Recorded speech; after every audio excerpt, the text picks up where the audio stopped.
World express channel में आपका अभिनंदन है।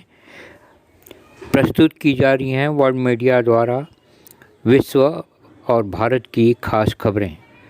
ये खबरें आपको कैसी लगी, आपकी प्रतिक्रियाओं का स्वागत है।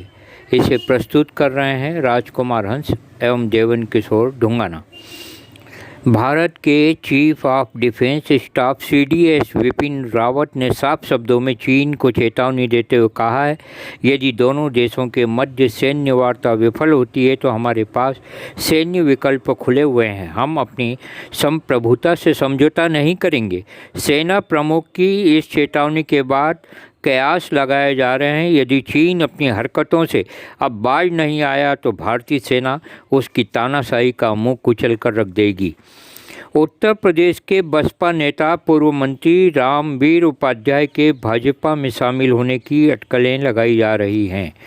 कांग्रेस महासचिव और उत्तर प्रदेश की प्रभारी प्रियंका गांधी ने उत्तर प्रदेश में पत्रकारों के दमन, उनकी हत्याओं का मामला तेजी से के साथ उठाया है और ट्वीट कर कहा है, विगत 3 महीनों में उत्तर प्रदेश में 3 पत्रकारों शुभम मणि त्रिपाठी, विक्रम जोशी, रतन सिंह की निर्मम हत्या कर दी गई। 11 पत्रकारों पर खबर लिखने पर FIR दर्ज की जा चुकी है। यह स्मरणीय रहे, बलिया उत्तर प्रदेश में टीवी पत्रकार रतन सिंह की गोली मारकर हत्या कर दी गई।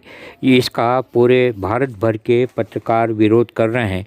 केंद्रीय उपभोक्ता मामले के मंत्री और लोक जनशक्ति पार्टी के नेता रामविलास पासवान की तबीयत एकाएक बिगड़ने पर उन्हें दिल्ली के अस्पताल में भर्ती करवाया गया है। अभिनेता, नेता, नागरिक अच्छे काम करें और जनता इससे प्रेरित ना हो, यह कैसे संभव है?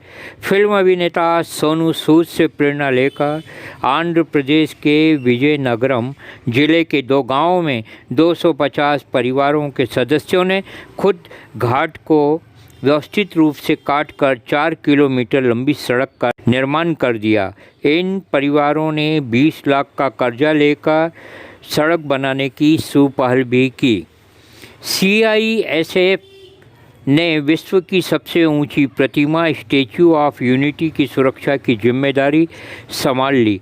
नर्मदा जिले के कवड़िया में आयोजित एक समारोह में जिलाधीश मनोज कोठारी ने CISF के कमांडेंट BK कक्कड़ को प्रतिमा की सुरक्षा की जिम्मेदारी सौंपी। अब आपके सामने प्रस्तुत हैं विश्व की खास खबरें। इजराइल की एक हैवानियत की दुखद घटना की सारी दुनिया में चर्चा है। इस खौफनाक घटना में एक 16 वर्षीय लड़की को शराब का नशा करना काफ़ी भारी पड़ा और वह गैंग रेप की शिकार हो गई। उसके 2 परिचित उसे एक होटल में ले गए और उसे शराब पिला दी। इस वारदात में लोगों ने इंसानियत की सभी हदें पार कर दी और एक लंबी कतार बनाकर इस लड़की के साथ में कुकर्म किया। इस यौन हिंसा की बर्बर वारदात के बाद दुनिया में गहरा गुस्सा है। प्रधानमंत्री बेंजामिन नेतन्याहू ने इस अपराध को मानवता के खिलाफ माना है। इजराइल के नागरिक अत्याचारों के खिलाफ मैदानी मोर्चा संभालने में कभी पीछे नहीं रहते हैं। यह पुनः हकीकत में बदला है उनके एक जन आंदोलन ने। प्राप्त जानकारी के अनुसार तटीय शहर इलट के एक होटल में एक लड़की के साथ 30 लोगों द्वारा दुष्कर्म की शर्मनाक घटना के खिलाफ गुस्साए 2000 नागरिकों ने तेल अवीव के रेबिन स्क्वायर पर इकट्ठा होकर एक विराट रैली निकाली। महिलाओं ने हड़ताल का आयोजन किया। कर्मचारियों ने एकजुट होकर इस शर्मनाक घटना के खिलाफ आधे दिन काम बंद रखकर अपना विरोध जाहिर किया है। तेल अवीव की उपमहापौर मोरान जेर ने अपने बयान में कहा, महिलाएं प्रगति का इंजन है, अब और अत्याचार सहन नहीं किए जाएंगे। फिलीपींस के सुलू प्रांत में 2 विस्फोटों में 11 लोगों के मारे जाने का मार्मिक समाचार मिला है। 17 से अधिक नागरिक घायल हो गए हैं। पहला विस्फोट जोलो तथा दूसरा एक चर्च में हुआ। यहाँ एक आत्मघाती बम से एक महिला ने खुद को उड़ा लिया। इस हादसे के बाद सुरक्षा व्यवस्था बढ़ा दी गई है। मामले में जांच जारी है। ब्रिटिश वैज्ञानिक बहुत ही जल्द कछुए से कैंसर का इलाज किए जाने की खोज में सफल हो सकते हैं, बताते हैं यहाँ वैज्ञानिक। एक 188 साल की लंबी उम्र वाले कछुए जोनाथन ज़मीन पर रहने वाला यह जो कि सबसे अधिक उम्र का दुनिया का जीव है। आश्चर्य यह है जैसे जैसे इसकी उम्र बढ़ रही है वैसे वैसे उसका स्वास्थ्य उत्तम होता जा रहा है। अटलांटिक महासागर में स्थित सेंट हेलेना टापू में रह रहा ये दुर्लभ कछुआ 1882 में इस टापू पर जब लाया गया तब उसकी उम्र 50 वर्ष की थी। वैज्ञानिक इसकी लंबी उम्र के राज पर शोध कर रहे हैं। रूस के राष्ट्रपति पुतिन के कट्टर आलोचक एलेक्सी इन दिनों अपनी ज़िंदगी और मौत के मध्य कड़ा संघर्ष कर रहे हैं। जर्मनी सरकार ने बयान दिया है इसकी काफ़ी संभावना है। एलेक्सी को जहर दिया गया है। बताते हैं साइबेरिया से बर्लिन में इलाज हेतु इन्हें लाया गया है। अभी वे कोमा में हैं, उनकी हालत स्थिर बताई जा रही है। ब्राज़ील के राष्ट्रपति जायर बोल्सोनारो उस समय एक पत्रकार पर बुरी तरह से भड़क गए जब उसने राष्ट्रपति से उनकी पत्नी से जुड़ा एक सवाल पूछ लिया। अब प्रस्तुत हैं वर्ल्ड मीडिया नेपाल ब्यूरो प्रमुख देवेन किशोर ढुंगाना द्वारा भेजी गई नेपाल की खास खबरें। नेपाल सरकार ने एकीकृत क्वारंटाइन व्यवस्थापन समिति का गठन किया है। मंत्रिपरिषद की बैठक में ये निर्णय पारित हुआ। काठमांडू, ललितपुर और भक्तपुर जिला में कोरोना संक्रमितों की संख्या काफ़ी तेज़ी से बढ़ रही है। इसी तथ्य को ध्यान में रखकर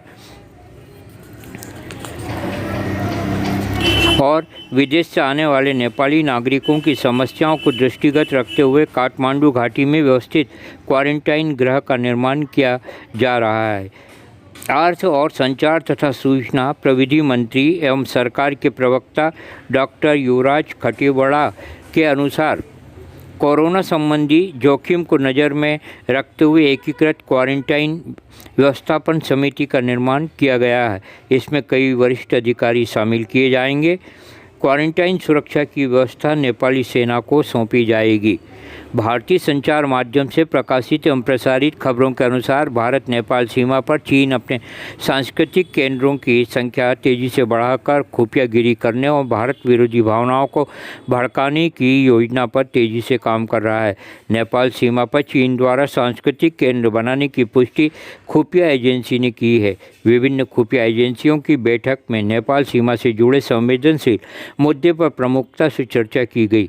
इसमें सीमावर्ती इलाकों की डेमोग्राफी का मुद्दा भी शामिल रहा। खुफिया सूत्रों ने बताया कि पिछले कुछ महीनों से नेपाल सीमा की संवेदनशीलता को ध्यान में रखते हुए बतौर सतर्कता के कदम उठाए गए हैं, क्योंकि चीन की गतिविधियां इन क्षेत्रों में काफ़ी तेज़ी से बढ़ी हैं। खुफिया एजेंसियों को जानकारी मिली है कि अगले एक सप्ताह में चीन की योजना इन इलाकों में अपने केंद्रों को तेज़ी से और बढ़ाए जाने की है। चीन की रणनीति है कि वह नेपाल सीमा से लगे क्षेत्रों की जासूसी आसानी से करवा सके। नेपाल के अधिकांश नागरिक चाहते हैं नेपाल भारत की अटूट दोस्ती को देखते हुए इस मुद्दे पर भारत सरकार ध्यान दे। इधर ज्ञात हुआ है कि चीन की हर हरकत पर भारत का खुफिया ब्यूरो अपनी पैनी नज़र रखे हुए है। सत्तारूढ़ कम्युनिस्ट पार्टी के सचिवालय की अगली बैठक 29 अगस्त को संपन्न होगी।